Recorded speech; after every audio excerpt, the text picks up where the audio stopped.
I saw this bus on fire, bus number 4. The 4 was melted outside, people's bodies everywhere. I run to the scene as a young kid, okay? And I remember, oh my gosh, 4, my mom. My mom is amongst these bodies, and I'm looking through the bodies, all kind of frantic. I never wanted to be a soldier. I never wanted to be in any army. I don't care whose army, I don't want to be in it. Were there times where you were faced with having to do things in combat that seemed Yeah. bad or horrible, where your loyalty to this idea was tested? What drives someone to join an elite fighting unit in the IDF? That's exactly what I talked to Chaim about in this interview today. It's part of this new series where I'm filming interviews like this to explore the human stories behind all different sides of this conflict. So now, let's step inside the mind of an IDF soldier. My mom, she takes that bus to work. She was actually cleaning houses. We were humble immigrants.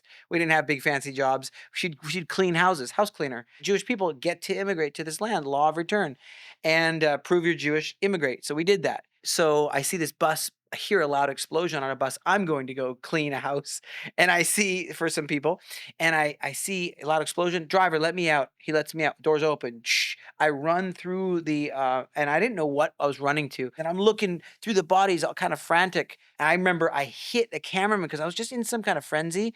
This cameraman, like, we've got a news, and there's people. I'm like, my mom, get out of my way. And I was a young kid and I hit this cameraman. Again, I don't know Right. why I did that. I was in a bit of a frenzy. Anyway, then I call her. Hi, I missed my bus. How's it going? How's it going? This is a Oh, was it literal really? scene. And well, I went to get a sandwich and I missed my bus. And in an alternate reality, I could have been a hippie, maybe, because my mom would literally, dad and mom, my dad did not go to Vietnam. He said he's a draft Conscientious dodger. objector. Yeah, a conscientious Or objector. draft dodger was Draft also what dodger, they were called. conscientious objector. Yeah, I forgot that term. And he said, I'm a hippie. I don't want to be part of I don't want to ever touch a gun. So I never wanted to be ever be in any army. So it wasn't my goal. Like you said, the intents of the heart. Do I want to be in an army now? No. But it's mandatory. Everybody's got to serve in the army. Age 18, you got to But go you in the didn't have army. to do tryouts, you didn't have to go to the unit that you went, like, there was something driving you. Well, that kinda happened by accident. Oh, I interesting. had to go to the army. I said, "What bus do I need to go on?" And everybody's like, "I wanna go in this unit. I wanna go in that unit." I said, "I don't care. I'll go in the first bus that pulls up." And so I ended up going to these tryouts for an elite unit, which is not the regular battalions. You're in a smaller, precise, expensive, well-funded unit. And so I ended up going to that unit because I tried out and I'm carrying people up the mountain. And I remember they said, "You're in." This is the short version. How am I in? I said, "I'm not the smartest or the fastest. All these guys look like Thor maybe in Yeah. the Avengers. I'm not. I'm just a guy." And he's like, they said, "You helped your friends. You understand team. You understand teamwork." Well, I think it's actually worth mentioning because there's, the Israeli army is mandatory draft, so everybody has to go. A lot of times people go to the unit that their dad was in and that their grandfather was in, and there's like Yeah. legacy, and they want to go to, so they end up Yeah. in combat units. But if the elite units are people who want to be there, Yeah. whereas the people in the regular units, it's maybe more a sense of obligation that can Yeah. drive them there.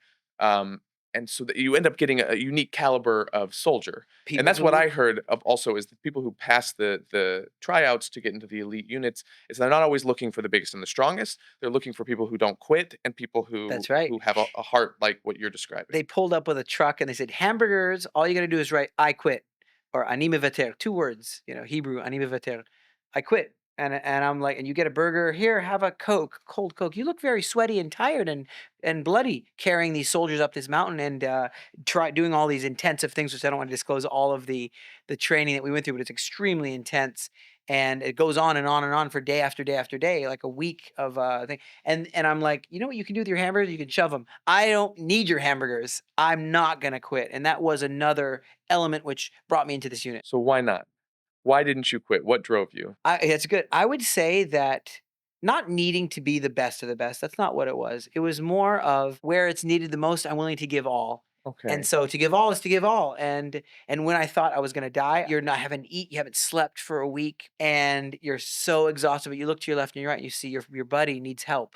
He's got his shoe is off. He's this guy is in need. Let me help him a bit.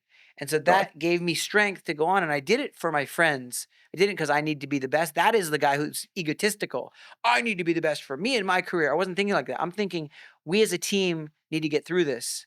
And so I looked at them as my team, and that's what got me through. That's why they So chose me. I'm seeing a distinction here because I also remember, and I think anyone who grew up with the types of desires of like serving a higher purpose, like Yes. when I used to envision myself as a child, like carrying friends in a, I Yeah. remember I had like a little piggy bank kind of thing as a kid and imagining that someone was coming to take my mom and I said no, take all the money in my piggy bank, Yeah.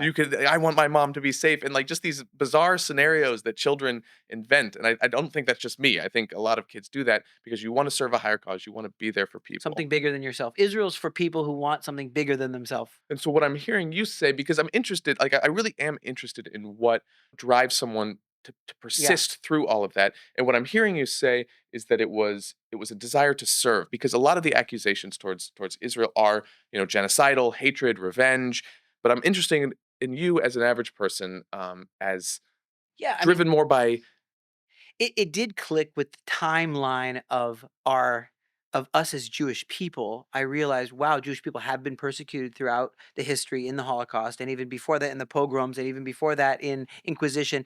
And here we are in our relay, part of the relay race, where the torch is given to me. This was told me by a friend of mine. He said, if you choose to not do the army, there are those who choose not to do the army. You don't have to, but you are essentially not taking the torch when it's handed to you in the relay race of the continuum of our people as a people. And it's going to continue forward to my son, and it'll continue. I mean, the Bible talks about prophecies of Ezekiel where there's going to be all these armies coming against Israel, and Israel will still win.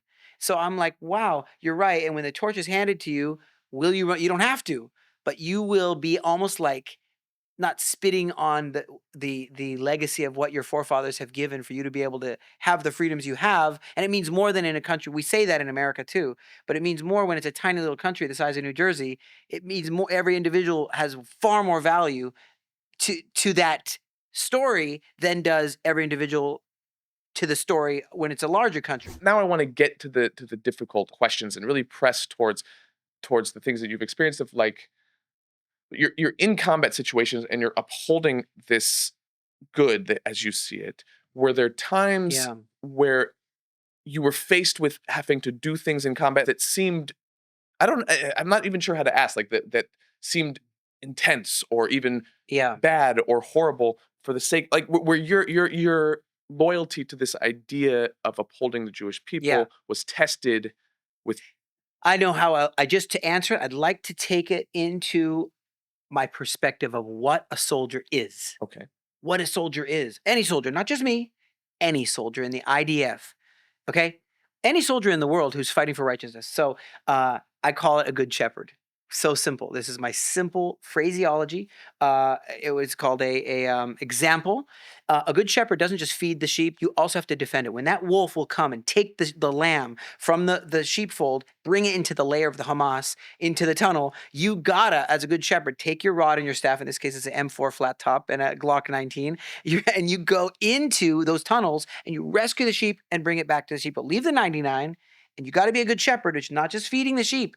And that was a realization that wasn't with me in my childhood. It's something that shifted, that I realized a good shepherd's supposed to defend the flock as well. When the wolf comes, you got to go and smack that wolf and rescue the sheep from its mouth. So I want to challenge the thing I'm interested. I'll explain like this. There is that, and that's a nice ideal. I think in Right. reality, and I do believe, like I know you as a person, I do believe that's something that you Yeah. uphold within any army. But now we're Yeah. talking about the IDF. There's the guy who smashes the Jesus statue. Abuse of Palestinian prisoners. There are people who abuse power. Yeah. I definitely, as one day the uniform comes off and you have to live with yourself, with whatever you would, and be sure of who you are. You can never let that go. You never can let your humanity go.